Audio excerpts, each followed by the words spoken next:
Hein? Le mec qui fait le bitmoji. Yo les gars, yo les filles, j'espère que vous allez tous très bien.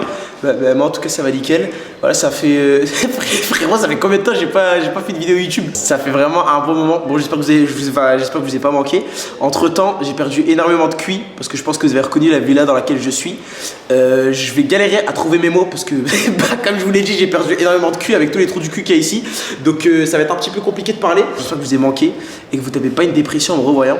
En tout cas, bienvenue. Aujourd'hui, ça va pas être une vidéo où on va vraiment rigoler. Ça va être une vidéo qui est assez courte, mais une vidéo dans laquelle je vais parler à cœur ouvert. Hein. J'aurais bien aimé rigoler aujourd'hui, sauf que je me sens un petit peu triste. Donc aujourd'hui, je vais déballer ce qu'il y a dans mon cœur. Donc, et là, je sais, vous allez me dire, ouais, mais Anis, comment ça se fait que tu te retrouves dans la villa de ce trou du cul de Nasdas? Comment c'est possible? Qu'est-ce qui s'est passé? Alors, du coup, je vais vous expliquer comment j'ai intégré la team Nasdas, malheureusement. Donc, faut savoir que ça s'est passé, j'étais pas prêt. Hein. De base, j'étais vraiment pas prêt à intégrer cette team. De base, je voulais pas. Je voulais pas parce que c'était pas du tout dans mes projets. Mais le destin a fait que ça s'est passé. Donc, il s'est passé que j'ai lancé un live. Pourquoi je regrette d'avoir rejoint. Pourquoi je regrette d'avoir rejoint. C'est une paralysie du sommeil, frérot. Donc, comment j'ai intégré la team Nasdas, malheureusement. Je vais vous expliquer. Déjà, c'était pas voulu. Hein. Faut savoir que c'était pas du tout dans mes projets, dans mes plans de rejoindre cette team. Ce qui s'est passé, c'est qu'en fait, un jour, j'étais en live sur TikTok et j'ai mon ami qui s'appelle Kylian qui m'a dit, ouais, t'as besoin de te faire relooker. Parce que moi, tous les jours, les gars, je suis survêt. Voilà, j'ai mis des chaussures occasionnellement, mais de base, je suis survêt claquette tous les jours. Et ce qui s'est passé, c'est que mon pote, on était en live TikTok et il m'a dit, pour 500 000 likes, viens, tu te fais relooker par Rena. Et là, vous allez me dire, ouais, mais pourquoi t'as envie de te faire relooker par Rena? Enfin, t'es un gros BDG. Alors, déjà, oui, je suis un énorme BDG, j'aime trop les meufs. Et il faut savoir que, en fait, depuis le début du ramadan, je fais que de regarder Nasdas. Genre, je sais pas pourquoi. Et je sais pas s'il y en a qui sont comme moi, mais je suis accro à ses stories. Ça je fais que regarder ses stories. Mais maintenant que je le connais dans la vraie vie et que je vois que c'est un trou du cul, j'arrive plus à regarder, j'arrive plus à prendre sérieux. Et du coup, mon pote, il m'a dit, pourquoi t'irais pas à Perpignan et te faire relooker par Rena? Donc moi, quand il me dit ça, je me suis dit, c'est Zizir, Ena, c'est Nick des champions. Et si elle me relook, vêtements gratuits. Et ça fait plaisir.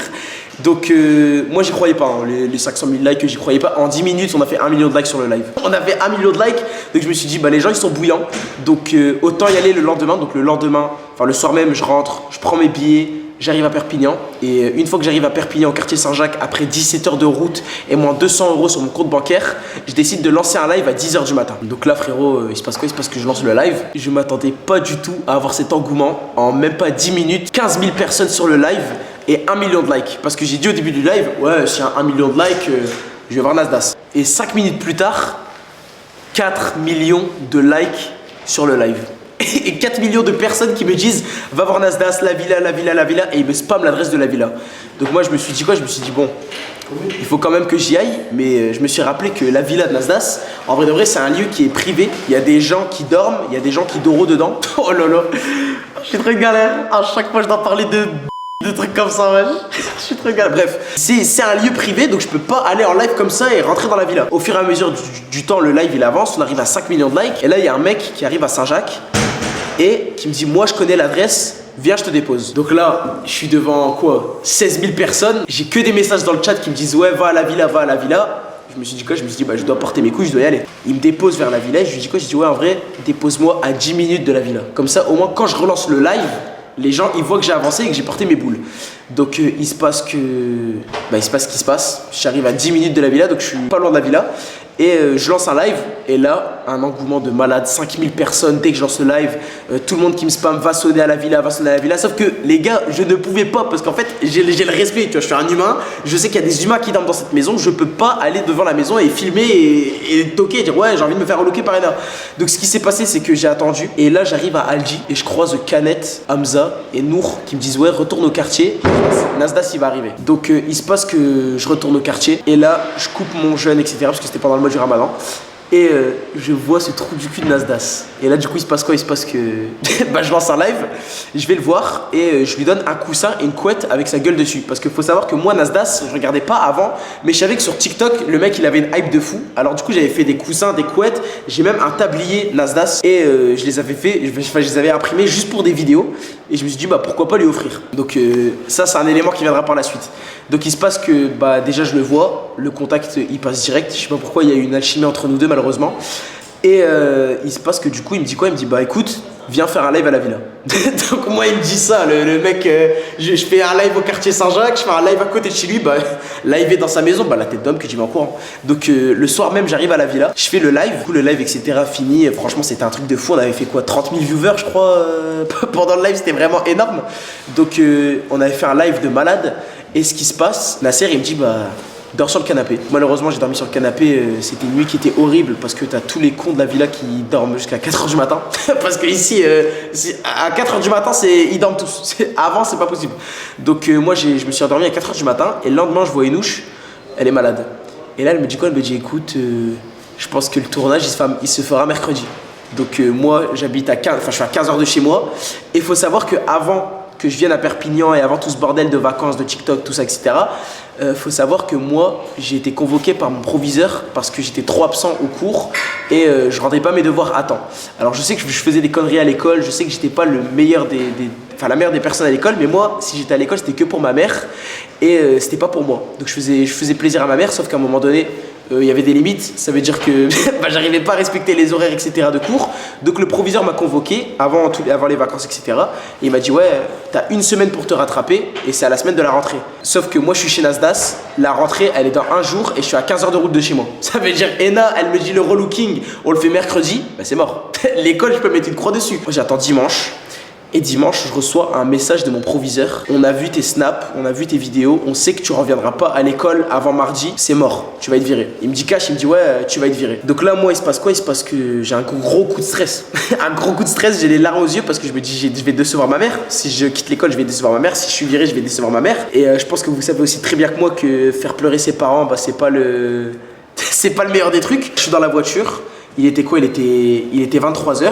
Et là, j'ai le coiffeur de la team Nasdaq qui vient me voir et tout. Il me dit ouais, pourquoi tu vends pas des couettes et des coussins avec la gueule à Nasser dessus comme je lui ai donné? Parce qu'en fait, au moment où il m'a dit ça, j'ai allumé mon téléphone et j'ai vu une story de Nasser qui a dormi avec ma couette et mon coussin. Et bah go lancer cette marque. Il me dit bah écoute, c'est une idée de timbrer mais je kiffe. Rejoins la team.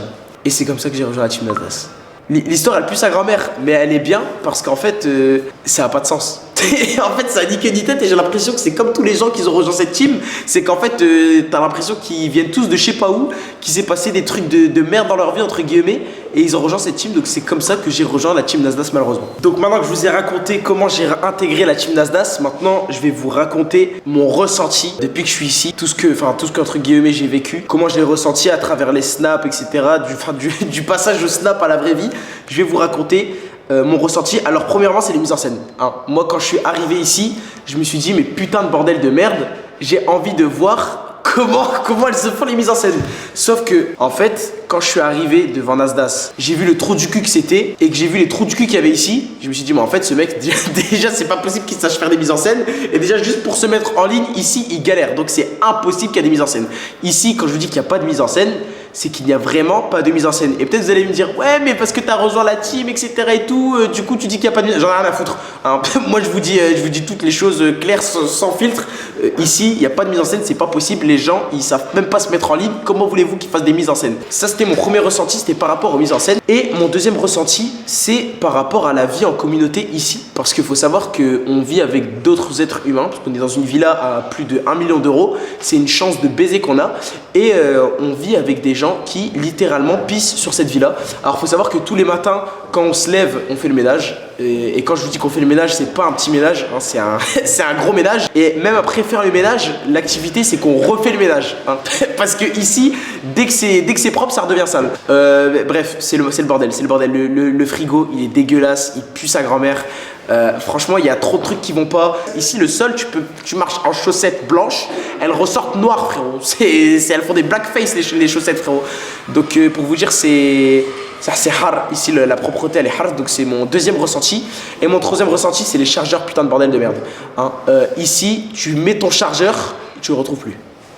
Tu le retrouves plus. Et même la personne qui te l'a volé, elle se fait voler, et la personne qui s'est fait voler, qui t'a volé, elle se fait voler aussi en fait. Parce que ici même les habits disparaissent, enfin il y a tout qui disparaît, ça veut dire que moi mes habits sont coffrés dans une valise avec un cadenas et ça bouge plus.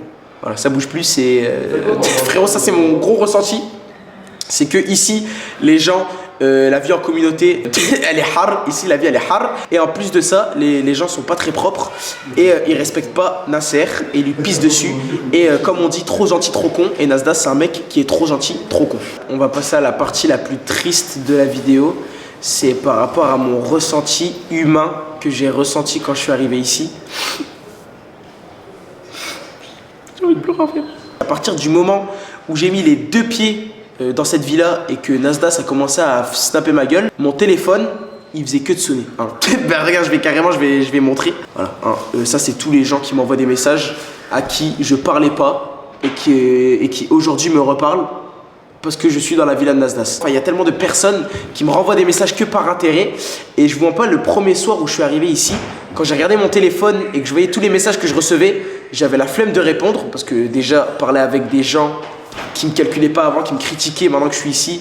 Enfin, je veux dire, c'est écœurant de parler avec des gens qui t'ont tourné, enfin, qui te parlent juste parce que tu as un petit peu de lumière sur toi, entre guillemets. Et le deuxième point, c'est que j'ai pleuré quand j'ai vu tous ces messages parce que je me suis dit, en fait, les gens, c'est des fils de pute. En fait, les gens, c'est des gros connards parce que quand t'as rien ou quand tu essaies de te lancer dans tes projets, les gens, ils te critiquent, ils se moquent de toi. Mais une fois que tu commences, entre guillemets, à un petit peu réussir, et ben, c'est là que les gens, ils reviennent te sucer. Et c'est là où les gens, ils reviennent que par intérêt. Et moi, c'est ça qui m'a rendu triste, c'est de me dire que toutes ces personnes qui m'ont critiqué, toutes ces personnes qui m'ont jugé, et ben maintenant, elles reviennent vers moi comme des fleurs. Alors que quand j'étais triste, quand j'avais mes épreuves et que j'étais tout seul et que personne ne me comprenait, et ben tous ces gens-là, en fait, ils n'étaient pas là pour moi. Ils n'étaient pas là pour moi. Et je sais que peut-être vous allez dire, ouais, mais t'as pris la grosse tête, ça, j'en ai rien à foutre.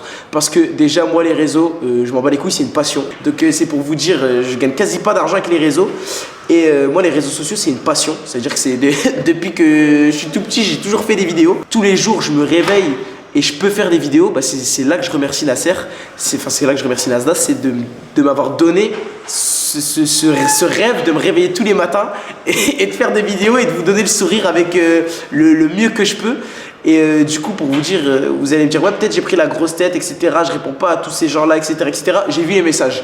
Un jour, il y a un mec qui m'a spammé d'appels alors que j'étais en train de dormir. Il m'a dit, ouais, donne-moi Farah au téléphone, j'ai envie de la marier. Mais c'est le seul truc que j'ai envie de te dire. Ce mec-là, il me calculait pas, il se foutait de ma gueule au lycée. Et il m'appelle pour me dire, j'ai envie de demander Farah en mariage. Et j'ai reçu plein de messages comme ça. Et maintenant, quand t'es ici, t'as le syndrome de Nasdas. Ça veut dire que les gens, ils t'envoient des messages pour des projets pro. Mais frérot, tu vois, le nombre de gens qui me calculaient pas, que j'ai juste dit bonjour une seule fois dans ma vie, ils me demandent de leur faire des passes D. Alors que bah, c'est pas pour être méchant, mais tous ces gens-là, ils me critiquaient, ils se moquaient de moi. Donc c'est pas pour faire le mec qui a pris la grosse tête et tout. Moi, j'en ai rien à foutre des réseaux, d'être connu, j'en ai rien à foutre aussi. Moi, le seul truc qui me fait kiffer, c'est de vous redonner le sourire. Et mon but, c'est même pas de vous faire rire, même si vous vous foutez de ma gueule. Tant qu'il y a un sourire, moi, j'ai tout gagné. J'ai tout gagné, donc c'est un peu pour mon ressenti niveau humain que j'ai ressenti ici. Et je remercie Nasser de me donner cette chance de tous les jours me réveiller et de faire des vidéos et de m'amuser.